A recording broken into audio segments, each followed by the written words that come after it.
आपण बाजारात म्हणजेच मंडईत भाजी आणायला गेलो किंवा फळं आणायला गेलो तर आपल्याला अनेक फळं दिसतात. पेरू दिसतो, केळ दिसतं, सीझन असेल तेव्हा आंबे दिसतात, सीझनमध्ये आपल्याला आवळे दिसतात. त्यातले 2 असे पदार्थ आहेत की त्याला अमृत फलं असं म्हटलं जायचं. कुठले माहिती? पेरू आणि आवळा. आज आपण या 2 अमृत फळांपैकी आवळ्याची माहिती घेणार आहोत. आवळ्याची माहिती तर आपल्याला सगळ्यांनाच आहे. अगदी लहान मुलांना जरी विचारलं तरी आवळा का खावा तर ते पटकन सांगतात की आवळ्यामध्ये सी विटॅमिन भरपूर आहे म्हणून आवळा खाल्ला गेला पाहिजे. अगदी बरोबर आहे. आवळ्यामध्ये सी विटॅमिन आहे, शिवाय लो कॅलरीज आहे, भरपूर फायबर आहेत, शिवाय अँटीऑक्सिडंट आवळा आहे बरं का. म्हणजेच काय तर आवळा हे परिपूर्ण फळ आहे. मग त्याचा वापर आपण तेवढा करतो का हो? किंवा बाजारात गेल्यावर जसे आपण पेरू, केळ, सफरचंद किंवा सीझनमध्ये आंबे आले की आंबे आणतो तसा आवळा आपल्या घरामध्ये आणला जातो का? तर नाही. आवळा त्या मानाने आणला जात नाही. घरात जर कोणी आमच्यासारखी म्हातारी माणसं असतील तर त्या आवळे दिसायला लागल्यानंतर बाजारातनं आवळे घेऊन येतात. तर आवळ्यामध्ये सुद्धा 2 प्रकार, एक राय आवळा आणि मोठा आवळा म्हणजे जो आता बाजारात मिळतो ना तो आवळा, असे 2 प्रकारचे आवळे मिळतात. आता हे आवळे आणले त्याची सुपारी करूयात किंवा मोरावळा करूयात हे आपण नेहमी ऐकतो. आयुर्वेदामध्ये तर मोरावळ्याला खूप महत्त्व आहे. अगदी पूर्वीच्या काळी अगदी बरण्या भरून मोरावळे केले जायचे आणि मुख्य म्हणजे सगळ्यांना मोरावळा हा दिला जायचा. बाजारात मोरावळा तुम्हाला तयारसुद्धा मिळू शकतो, पण त्याच्या व्यतिरिक्त आवळा कसा आपण आपल्या रोजच्या स्वयंपाकात वापरायचा तेही बघायला पाहिजे नाही का. त्या आवळ्याची आपण सुपारी करू शकतो. ज्या वेळेला आवळ्याचा सीझन असतो त्यावेळेला भरपूर आवळे आणावेत, ते छान चिरून घ्यावेत, त्याला भरपूर मीठ, नंतर आल्याचा रस, पुदिना हे लावून पुन्हाच सुकवून ठेवावेत. आपला हॉल असतो की नाही तिथे एखाद्या वाटीमध्ये ठेवून द्यावं म्हणजे येता जाता सगळेजण 2-2 तरी आवळ्याच्या फोडी खातील. याशिवाय आवळ्याची सुपारी, आवळे किसून घ्यायचे, त्याला काळं मीठ, नंतर लिंबाचा रस आणि आल्याचा रस, वाटलं तर पुदिना सगळं घालायचं, एकत्र कालवायचं आणि असं जर किस जर आपण फ्रीजमध्ये ठेवला, थोडासा लिंबाचा रस आणि मीठ जास्त घालायचा बरं का, तर हा किससुद्धा आपल्या फ्रीजमध्ये 8-10 महिने आरामात टिकतो. म्हणजे आपल्याला अगदी छान स्वादाचा आवळ्याचा किस खाता येतो. या व्यतिरिक्त आवळा आणखीन आपल्याला कुठल्या पद्धतीने ठेवता येतो. तर आवळे आणल्यानंतर ते स्वच्छ धुवायचे, कोरडे पुसून घ्यायचे.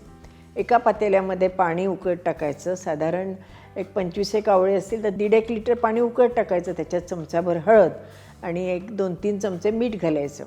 त्या पाण्याला चांगली उकळी आली की असं गरम पाणी हे जे आपले आवळे असतात ना त्याच्यावर घालून ठेवून द्यायचं आणि गार झाल्यानंतर एखाद्या छान कोरड्या बरणीमध्ये ते आवळे आणि ते उरलेलं पाणी त्याच्यावर घालायचं. फक्त एक लक्षात ठेवायचं, आवळ्याच्या वरती पाणी आलं पाहिजे, नाहीतर मग आपले आवळे खराब होतात. अशा आवळ्यांची बरणी जर आपण फ्रीजमध्ये ठेवली किंवा आपण छान ठेवली तर असं हे आवळे बरेच दिवस टिकतात. मग त्यातला एक आवळा आपण रोज जरी खाल्ला किंवा अर्धा जरी आवळा खाल्ला तरी त्याचे बेनिफिट्स आपल्याला मिळतात.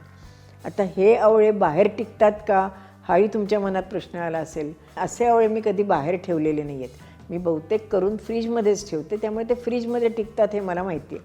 उन्हात जर तुम्ही काही दिवस ठेवलं तर कदाचित उन्हामुळे ते चांगले मुरले जातील आणि ते राहू शकतील असं मला वाटतं.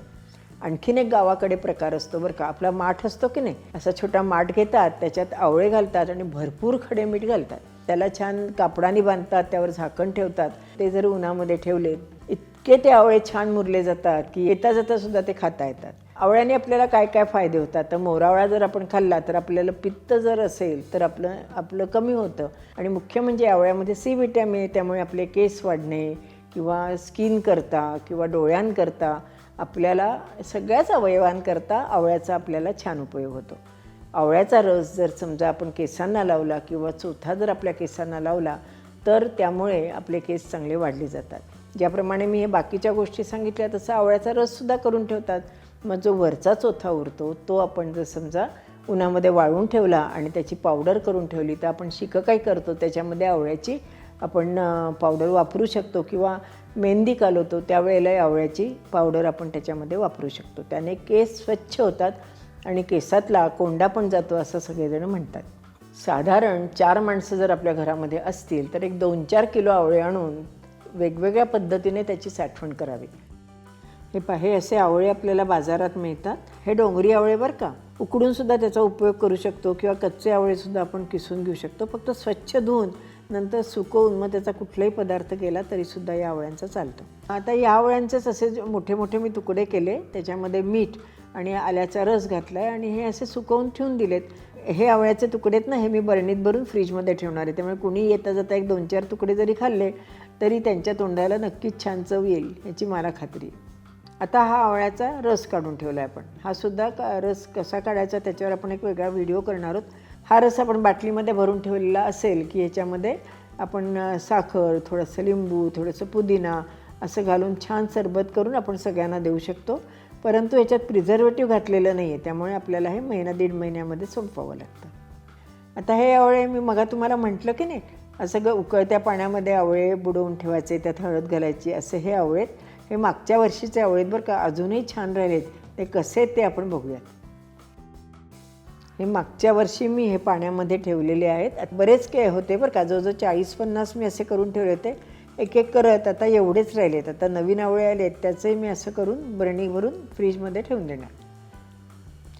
आता हा आवळा मी किसून घेतला आहे. मग हा सांगायचं राहिलं, आवळ्याची चव ही तुरट असते. आपण नेहमी म्हणतो की आपल्या जेवणामध्ये शेडरस असले पाहिजे. त्यातल्या तुरट ही जी एक चव आहे ती आवळ्यामध्ये असते. त्यामुळे आपल्या रोजच्या जेवणामध्ये आवळ्याची चटणी, आवळ्याचं लोणचं, आवळ्याचा किस किंवा असा मोरावळा असे कुठले तरी पदार्थ रोजच्या जेवणामध्ये असावं असं मला वाटतं. आणि ह्यानं त्या रूपाने मी आवळ्याचा उपयोग स्वयंपाकामध्ये नेहमी करत असते. आता हा किसलेला आवळा आहे, ह्याच्यामध्ये आपण हे काळं मीठ आहे घालून घेऊयात. आवळ्याचं लोणचं कसं करायचं, चटणी कशी करायची, हे सगळे व्हिडिओज आपण आपल्या चॅनलवर टाकलेत, नक्की बघा.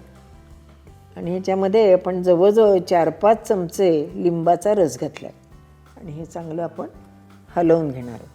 थोडंसं आलं किसून घातलं तरीसुद्धा चालतं, पण दुसरं एक मी करून ठेवलं आहे, त्यामुळे आज फक्त लिंबू, मीठ आणि आवळा बस. आता हे असंच्या असं जरी मी फ्रीजमध्ये ठेवलं तरी 8-10 दिवस आरामात जाईल. आणि लहान मुलांना हे असं येता जाता खायला आवडतं. त्यांना जर आवळा खा वगैरे म्हटलं तर ते नाही म्हणतात बरं का. अगदीच जर वाटलं हे तयार आपल्या घरामध्ये असेल तर एखादी कोशिंबीर केली, त्यात 1-2-3 चमचे घालून द्यायचं.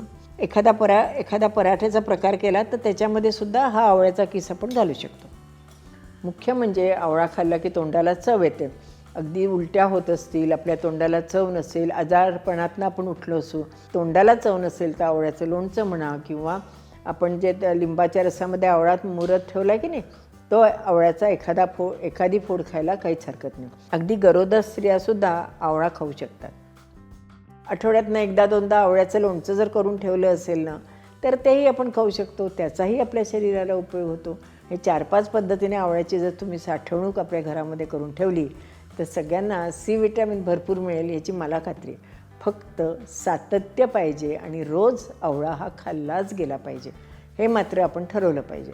कशी वाटली तुम्हाला ही आवळ्याची माहिती? तुम्हालाही कशाची माहिती हवी असेल तर नक्की मला विचारा. अनुराधा आजीच्या पुतळीत अनेक गोष्टींची माहिती भरलेली आहे. तुम्हाला हवी ती माहिती आपण आपल्या अनुराधा चॅनलवर देऊ शकतो. नक्की कळवा. मी तुमच्या अभिप्रायाची वाट बघते आणि तुम्हाला कुठली माहिती हवी आहे त्याचीही वाट बघते. असेच माहितीपूर्ण व्हिडिओ बघण्याकरता अनुराधा चॅनलला लाईक करा, शेअर करा आणि सबस्क्राईब करा. आणि हो, बेल आयकॉन दाबायला विसरू नका. धन्यवाद.